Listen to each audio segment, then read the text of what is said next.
Today I'm gonna show you a 2014 American fictional superhero movie called Teenage Mutant Ninja Turtles. The villainous criminal organization known as the Foot Clan has been terrorizing New York City, led by the ruthless Shredder. Beneath the sewers, the rat sensei, Master Splinter, has been training his 4 sons until they are ready to take Shredder on and become heroes. Meanwhile, reporter April O'Neil pesters a dock worker for information on chemical materials that the Foot Clan may be involved with. Not getting any answers, she and her cameraman Vernon Fenwick go into the city to do a puff piece on trampoline fitness. April wants to do better stories, but Vern assures her that some people enjoy these kinds of stores the same way they enjoy foam on coffee. April learns from the dock worker that something is being brought in by the docks. She rides her bike there at night to find the Foot Clan, led by their Lieutenant Karai, preparing to bring something in. April tries to get footage on her phone when a shadowy figure shows up and takes out the foot soldiers one by one. The figure leaves behind a symbol that April recognizes. She tells her roommate Taylor about this and also at work to her boss Bernadette Thompson, but nobody seems to believe her or care about what she has to say.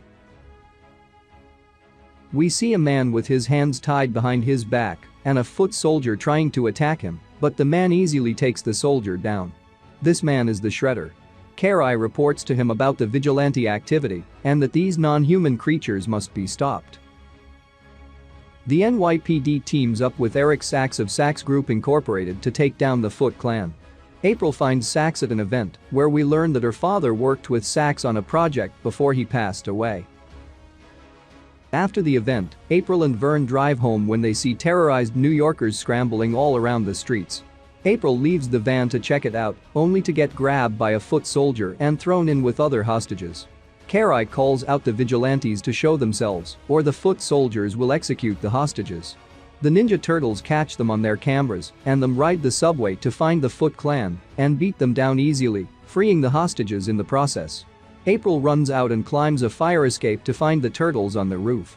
She snaps a picture, which startles them.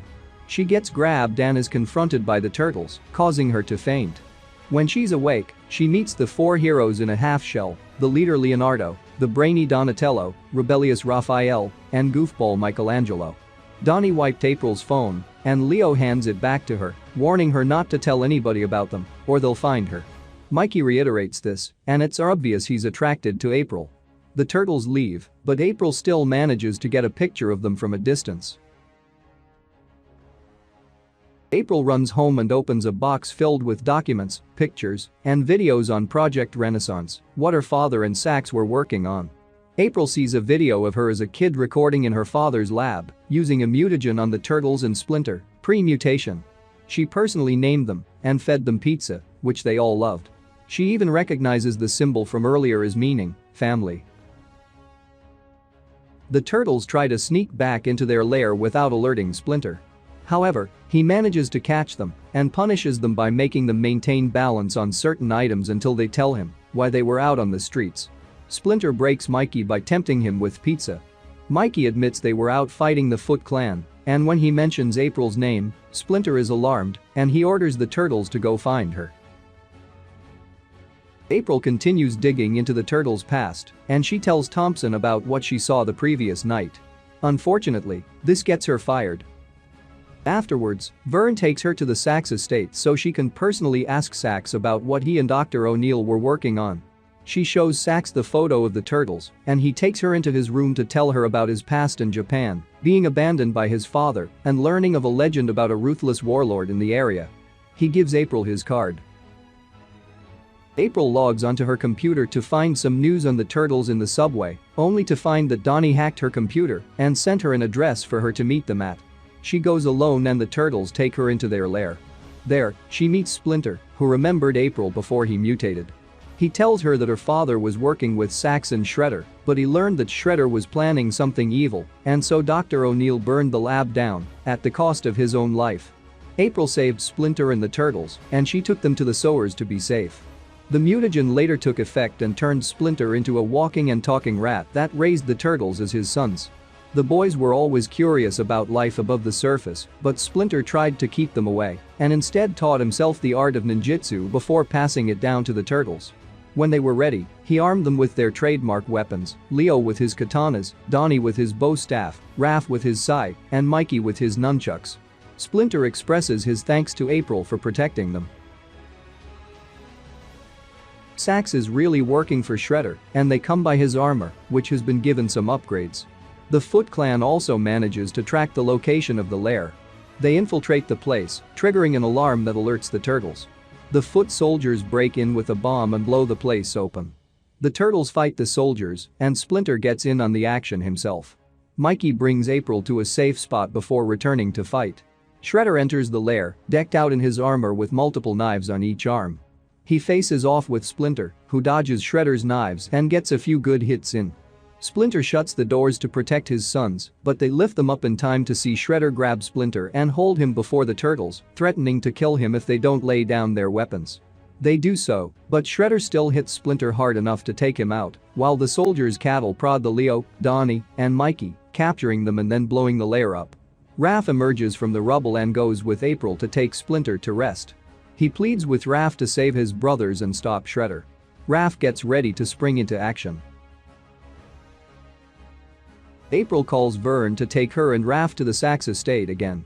Vern sees Raph and, although he's shocked, he complies and drives them. In the laboratory beneath his home, Sax holds Leo, Donnie, and Mikey in cages, trying to extract their blood that contains mutagen. His and Shredder's plan is to infect the city with a toxin that would quarantine the city and then seize control over everyone with the mutagen to use as a cure. Outside, Vern rams through the gate, running over foot soldiers. Raph busts out of the van to go find his brothers. April and Vern follow. Raph fights Shredder on his own, while April tries to free the others by giving them an adrenaline injection. This allows them to bust out and help Raph fight Shredder before the villain flees. The heroes hijack a truck with Kari and the foot soldiers chasing after them. The soldiers hit the truck with an RPG, causing them to slide down the mountain. The turtles slide down the mountain on their shells, taking out the Foot Clan trucks by slamming into them or flipping them over. Donnie calculates a big drop happening momentarily. Kari hooks onto Leo as he tries to save April and Vern, causing her truck to tumble over and crash into a tree. Raph pulls Leo, April, and Vern up in time. They then head over to the city to stop Shredder. Shredder and Sax make it back to Sax Tower to release the toxin. April and Vern go look for the mutagen, while the turtles take Shredder on. They charge in with Mikey yelling, "Cowabunga." The turtles gang up on Shredder, but he proves a tough foe to beat. Meanwhile, April manages to secure the mutagen as Vern knocks Sax out, even after Sax shoots Vern in the arm. The turtles then band together with a maneuver that allows them to push Shredder off the roof. Donnie goes to stop the toxin's release as Shredder pulls himself back up. Leo, Raph, and Mikey continue to hold him off, and Donnie is able to stop the release with a second to spare. Shredder then tries to knock the top of the tower down, and the turtles try holding it back until April gets to the roof and shows off the mutagen to Shredder to distract him.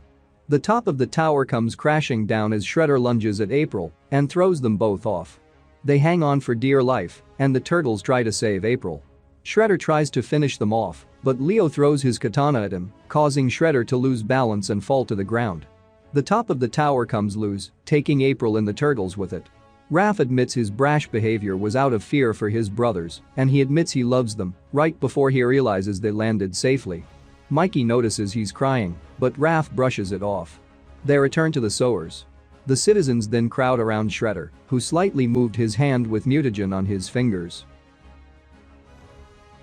On the last scene of the film, the turtles get some mutagen to revive Splinter. He is proud of his boys.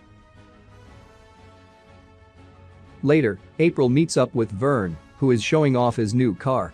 The turtles show up in their own vehicle to thank April for her help. Mikey then accidentally launches a rocket that blows Vern's car up. The turtles offer to give them a lift, but April says they'll take the subway. As they drive away, Mikey sings "Happy Together" to April. She smiles.